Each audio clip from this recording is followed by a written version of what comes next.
There's a huge range, right? We've done a lot of research on this in the last year because climate change is making such severe fires around the world, and they're getting trickier.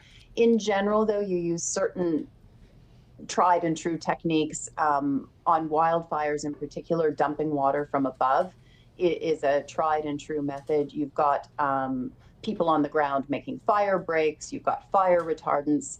In some cases, when the fires grow underground, it's even trickier. You have to use different equipment, but I would say the ones that I mentioned are kind of the main ones.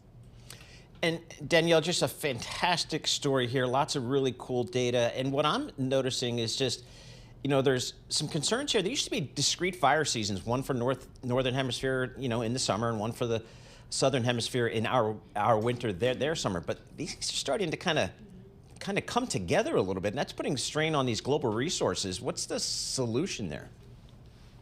Well, I think the solution is not in place yet. So you're right. The way it has always worked in the past has been that most countries have their own fire seasons. They're reasonably predictable. In Canada, for example, where I am, we have pretty intense fires over the summer. They taper off in the fall, and by winter, usually we would have a dead zone in terms of fires.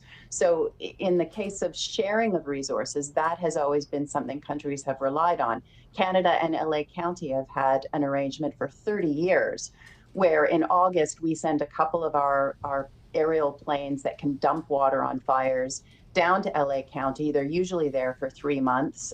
When we get into trouble, the US sends their equipment back here. In 2023, Canada had massive fires. We got help from 12 countries that sent resources up here. And so there's been this global sharing. But what's happening now is the fire seasons are lengthening because climate change is creating conditions that mean more severe, longer fires. So you're getting fire seasons that extend into countries' autumns, that start earlier in the spring. In Canada, we have these zombie fires that are kind of a new thing, where the fires are so intense in the summer that they actually go underground and they continue to burn all winter long and then come up very early in the spring. So the worry is that if we all start to have overlap with our fire seasons, how do you share the resources? And sharing the resources has been a key part of dealing with fires. It means countries are going to have to start to have more fire resources on the ground, for one thing. So is that people? Is it equipment? Is it helicopters? What is that? Or all of the above, maybe? Yeah, it's all of the above. So I mentioned that Canada, sends these super scooper water bombers to LA. They were in the air yesterday fighting the Hughes fire. They're probably in the air again today, wind allowing. But we send, hoses, protective equipment, but people especially. Since 2000, so in the last 25 years, more than 9,000 firefighters have come across the border into Canada to help us fight our fires. We've sent about 4,400 abroad.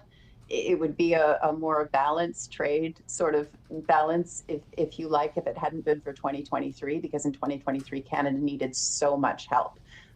We brought in 5,500 firefighters from abroad. That was the year that the smoke blanketed New York. And a lot of those firefighters crossed the Canadian border from the United States.